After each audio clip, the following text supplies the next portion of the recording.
Okay. There's a lot going on. Looks good, man. Yeah, last time I was here, this tree wasn't even there. This house comes with a story. It's the very first one to be constructed from the ground up since the Pacific Palisades fires hit Los Angeles in 2025. It's modern and bright, and there's a nice woman named Sue who lives inside of it. Hi. This is Ashlee. I'm Ashlee. How are you? This house went up faster than any other because much of it was pre-built in a factory by a startup called Cover. And Cover has the ridiculous idea that it can take on the great and powerful bureaucracy of California and build lots of nice homes, quicker than ever before. To dream so big is to commit a thought crime in a state so rich in regulation, graft, and Gavin Newsom's smirk. But here we are amid the ruins of the fires, and there is an actual new house, and I wanted to find out how such a thing could be allowed to happen.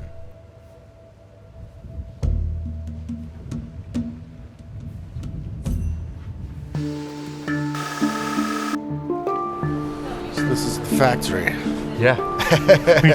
Which part of town are we in again? We're in Gardena right now. Gardena. And then we're not too far from SpaceX and Hawthorne We're about and all that. 10 minutes from SpaceX, 15 minutes from LAX. We'll get back to the Palisades in a minute, but first, we're going to start here at Cover's headquarters and factory. Our host is Alexis Rivas, Cover's co-founder and CEO. He's a Canadian by birth and an architect by education. This used to be like an aerospace factory? Yeah, like heavy machining. Okay. So helicopter doors. They actually had a 70-foot long CNC machine. Everyone forgets this about LA, man. People make stuff here. Oh yeah, next door we've got a CNC shop. Yeah. We've got some anodization down the street. Okay. Alexis's pitch is that we should build homes like we build cars, on an assembly line with parts that all fit together. And we should do this with a modern twist, which is using software to help with the home design and the hellscape that is the California permitting process. This is a one bedroom? This one's a one bedroom, yeah. It's just the show space. We also do testing in here. And you guys do everything, even like the kitchens and everything. Cover's homes are not really meant to be cheap. They're made of steel instead of wood and have no drywall.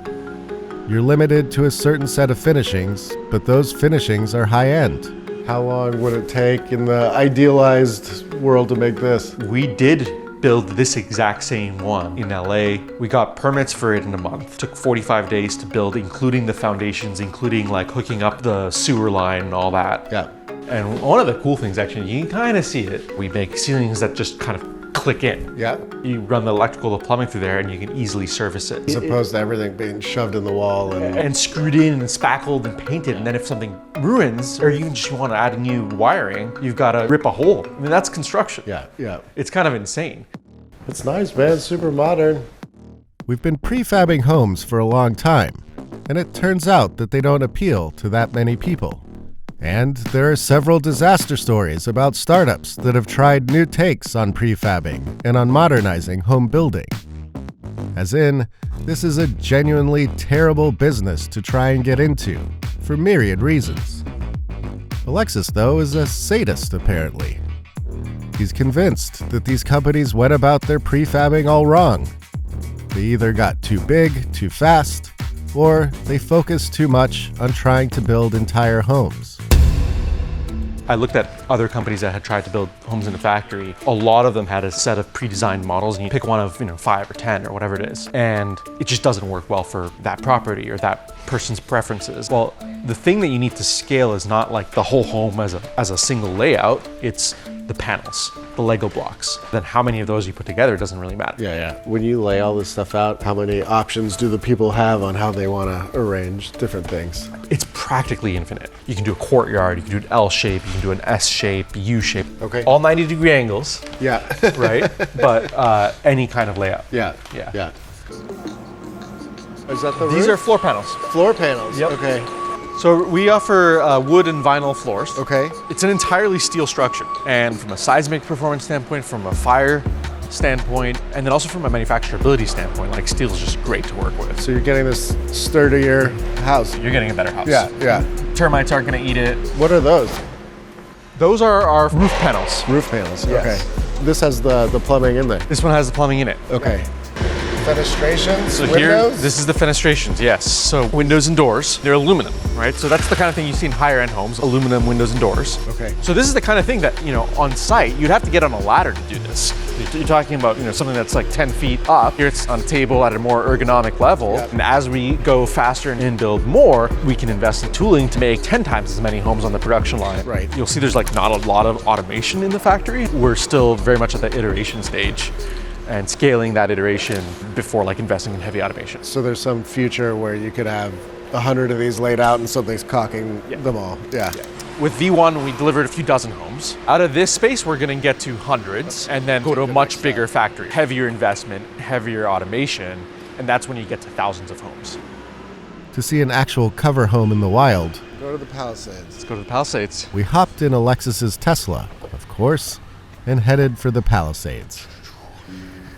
Have you been out to the Palisades a bunch? Oh yeah. We tend to be really modern, really high end, and that's what a lot of the Palisades was. So we're in a position to help. How did you get into all this in the first place? I knew from a very young age that I wanted to build homes. I just loved construction, loved design, loved engineering, loved architecture. For Christmas or for my birthday, I'd always ask for architecture books. Started learning about it early. Like I helped some family friends design their home when I was 14, and they ended up, building that set of plans. And then I helped my grandparents build their home around the same age. Oh, really? Yeah, and I saw from their perspective how painful it was. The idea of cover was like a multi-year journey of like learning what's wrong with the conventional construction industry, and then the solution kind of became more obvious, right?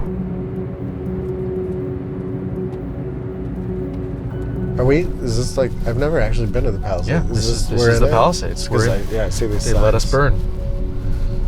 Yeah. Oh my God, yeah, there's houses going up everywhere. There's homes going up now, yeah. To see the Palisades in person is shocking. We were visiting about a year after the fires had ripped through this area. Some houses were left standing, but still had cosmetic and smoke damage. A few houses had also been repaired.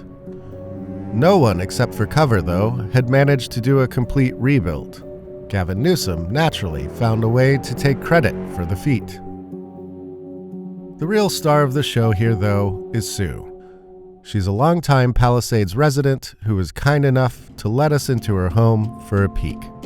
She's got this home plus an ADU for a combined 6 bedrooms and 3.5 bathrooms across 3,000 square feet. I'll talk about the fires because I was here. Yeah, One of my daughters lives up in Palisades Highlands, which is up higher, practically where the fire started. She came down here because no fire had ever reached this far down. We were here for maybe 45 minutes, and then my daughter said, "Mom, we've got to get out of here." And we went to a friend's house in Venice. We had no idea what had happened until I got a call from my alarm company who said that the smoke detector went off. And they said, "Should we call the fire department?" And I said, "I don't think so." yeah, you knew what had happened. I knew it. Yeah, It's surreal. Yeah. And now the houses are getting framed pretty quickly here, especially in this area, which is nice. yeah. And you lived in the Palisades for about 40 years? Yeah, 40 years in this house. Yeah. The sad thing is that it's all the memories, but we went to Cover because Cover had been recommended to us by a very dear friend of mine, and the rest is history. It's very comfortable. I'm very happy. I'm not a housing or design expert, but there are some obvious things about the Cover homes. They're very bright, they feel clean and contemporary. They also feel sturdier than many homes in California, which often seem like they're made out of plywood and cardboard. This is the Bedroom. first bedroom. You're lying down in bed and you've got an unobstructed ocean view. This is kind of like your appliance counter. Put your coffee machine, your toaster, close it up. So you pick one kind of toilet? You can get the bidet one. I have 2 options for my options. toilet. There is also a clinical vibe to the homes. They're Scandinavian in the sense that I kept expecting someone to pop out and make me a meal out of braised kelp. But this also seems to be what lots of people want these days. I feel bad invading Sue's spot. What's she reading? This home took about a year to build, which is a far cry from Cover's 1-month pitch. That said, a lot of that had to do with permits and the unusual nature of the site. Will this whole place be filled with cover homes soon? Will I buy a cover home? I mean, maybe. But Alexis must go first. You live in a cover home? I have lived in a cover home, and I'm looking forward to living in a cover home again soon. Okay, what's stopping you now? You gotta find a spot? They're not cheap. Yeah. They're not cheap. Because you kind of have to be in one, man, right? Yeah, I've got to be in one. I've got to be in one. We've got a pretty significant backlog. I don't want to cut in front of the line. Yeah.